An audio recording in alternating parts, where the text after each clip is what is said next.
کرام اس وقت موجود ہیں جناب سید علی قاضی طباطبائی، جو استاذ المجتہدین، استاذ الفقہاء، استاذ العرفاء، جن کے القابات موجود ہیں، اور کہتے ہیں کہ علم عرفان کے جو ماہرین ہیں ان کا کسی نہ کسی طریقے سے ان سے رابطہ ضرور ہے، چاہے وہ آیت اللہ بہجت ہوں، دیگر ہوں۔ آیت اللہ بہجت خود ان کے شاگرد، آپ نے کرامات ان کے دیکھے ہیں، کمالات دیکھے ہیں آیت اللہ بہجت کے، کہ وہ انسان ان کے سامنے بصیرت کی نگاہیں اس سے کھلی ہوئی تھی، وہ دیکھ کے بتا دیا کرتے کہ میرے سامنے کتنے انسان ہیں، کتنے جانور ہیں، یعنی ان کے اعمال کے ذریعے سے وہ کتنے جانور بن چکے ہیں۔ اور وہ ان کا واقعہ مشہور ہی ہے، جب وہ پڑھنے کے بعد بستی میں گئے تو ان کے والد نے کہا کہ مجلس پڑھو، ممبر پر بیٹھے اور نظریں جھکا کر رونے لگے، اور تھوڑی دیر بعد واپس آئے تو والد نے کہا کہ آپ نے مجلس نہیں پڑھی، واپس کیوں آ گئے؟ وہاں لوگ انتظار کرتے رہے کہ میں کس کے لیے مجلس پڑھتا ہوں، کہ اتنا بڑا مجمع وہاں پر بیٹھا ہوا تھا کہ مجھے وہاں کوئی انسانی نظر نہیں آ رہا تھا، وہاں تو کوئی بندر نظر آ رہا تھا، کوئی بھینس نظر آ رہا تھا، کوئی کچھ نظر آ رہا تھا، تو میں کس کو سناتا؟ یعنی ان کی بصیرت کی، معرفت کی نظر اتنی تیز ہو چکی تھی کہ وہ انسان کے اعمال کے ذریعے سے ہم لوگ جھوٹ بولتے ہیں، گناہ کرتے ہیں، تو ہمارا کیا حشر ہوگا عالم برزخ میں، وہ چیزیں جو ہے وہ ان کو پہلے ہی نظر آ رہی تھیں۔ تو یہ علم عرفان ہوتا ہے کہ انسان کی معرفت کی نظر کھل جاتی ہیں، پردے ہٹ جاتے ہیں ان کی نگاہوں کے سامنے سے، تو ان کو حقیقتیں نظر آتی ہیں۔ تو یہ ان کے استاد تھے، اور حوض نجف کے بہترین مجتہدین بھی شمار ہوتے تھے، استاد بھی تھے، اور انہوں نے کہا تھا کہ آپ کو یہ کیسے علم حاصل ہوا، یہ کمال کیسے حاصل ہوا کہ آپ کے پاس اتنا عرفان؟ کہا کہ یاد رکھو کہ نماز کے بعد کبھی تسبیح فاطمہ زہرا مت چھوڑنا، واجبات پہ پابندی کرنا ہے، اور محرمات کے قریب نہیں جانا ہے، اور زیارت عاشورہ کے پابند رہنا، علم اور نماز شب۔ اگر کوئی شخص ان سب کے پابند ہو، تہجد کی نماز اور زیارت عاشورہ روزانہ پڑھتا ہو، واجبات کا پابند ہو، اول وقت پڑھتا ہو، اور محرمات سے دور ہو، تو میں نے ان چیزوں کی پابندی کی ہے، مجھے یہ علم حاصل ہو گیا۔ اگر تمہیں بھی چاہتے ہو، تمہیں کامیابی ملے، تو ان چیزوں کے پابند بن جاؤ۔ تو یہ کون ہے؟ استاذ الفقہاء، استاذ العرفاء، استاذ المجتہدین۔ اور جب بھی کسی طالب علم پہ پہلے زمانے میں واقعات ہم اساتذہ سے سنتے رہتے ہیں، کبھی مشکل آتی تھی تو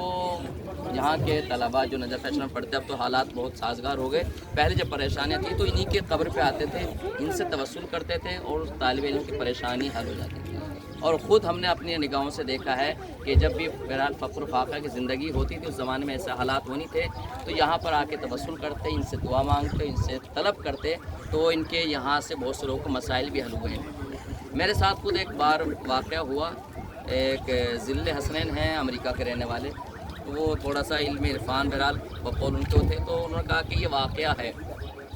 تو میں نے کہا ہاں ایسا بیان کرا، تو میں نے بیان کرنے کا نماز پڑھی، اور انہوں نے مجھ سے کہا کہ جاؤ سورہ فجر کھولو، وہ بڑا سا قرآن رکھا ہوا ہے، وہ کھولو، سورہ فجر کھولو جا کے۔ میں نے جب جا کے کھولا تو واقعہ وہاں سے جو ہے وہ کچھ اماؤنٹ مجھے جو ہے وہ ملی، اور یہ کہا کہ تمہارا حق ہے، تمہیں ملا ہے۔ تو بہرحال یہ چیزیں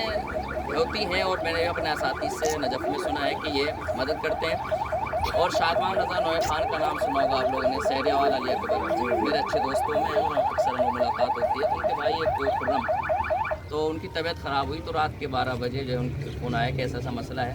تو وینٹیلیٹر پہ ان کا وہ تھا، گردے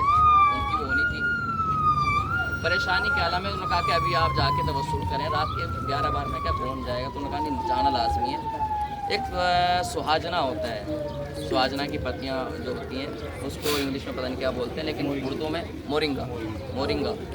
تو بہت زیادہ فائدہ مند ہے، اس کو مطلب روزمرہ بھی استعمال کرتے رہنا چاہیے، بہت ساری بیماریوں کے لیے مفید ہے وہ مورنگا، سہاجنا بولتے ہیں اس کو، تو گھروں میں پتیوں میں لگا لیتے ہیں، لیو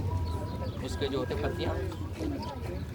تو اس کو سکھا کر کے پاؤڈر بناتے ہیں، تو فائدہ مند، چائے میں پانی اس کو پلاتے ہیں۔ تو ایک ہیں الحرمین قافلہ سالار، تو ان کے پاس گئے، تو جب ان کے پاس جانے کے بعد انہوں نے کہا کہ ایسا کام کہ میں نے بڑے لوگوں سے سنا ہے، اور عباس سے، علماء سے، کہ اگر کوئی شخص 2 رکعت نماز پڑھے، مولا عباس کو ہدیہ کرے، اور اس کا ثواب سید علی قاضی طباطبائی کو ہدیہ کرے، تو کتنی بڑی بیماری ہو تو اس کو جلد شفا مل جاتی ہے۔ تو یہ یعنی کہ جب انسان اتنے کمالات پہ ہوتا ہے تو ان کے توسل سے بھی جو ہے وہ بہت ساری مسائل حل ہو جاتے ہیں، اور یقیناً یہ اس سے ان کی زندگی اس لائق ہے، وجود بابرکت ان کے لائق ہے، ان کے توسل سے آپ دعا مانگ سکتے ہیں۔ تو یقین جانیں آپ، وہ اس کا نام خرم، مطلب ہم کو بارہا ملے ہیں، اس کا جب بھی میں ملا ہوں کئی سال تک اس کا گلا خراب تھا، یعنی اس کی آواز یہاں سے تک نہیں پہنچ سکتی تھی، لیکن جب وہ ٹھیک ہوا تو اس کے گردے بھی ٹھیک ہوئے اور اس کی آواز مطلب یہ ہے کہ جب وہ بولا نا تو مطلب میں نے ایک بار اپنے بھائی خیریت ہے اتنی تیز بول رہے ہو،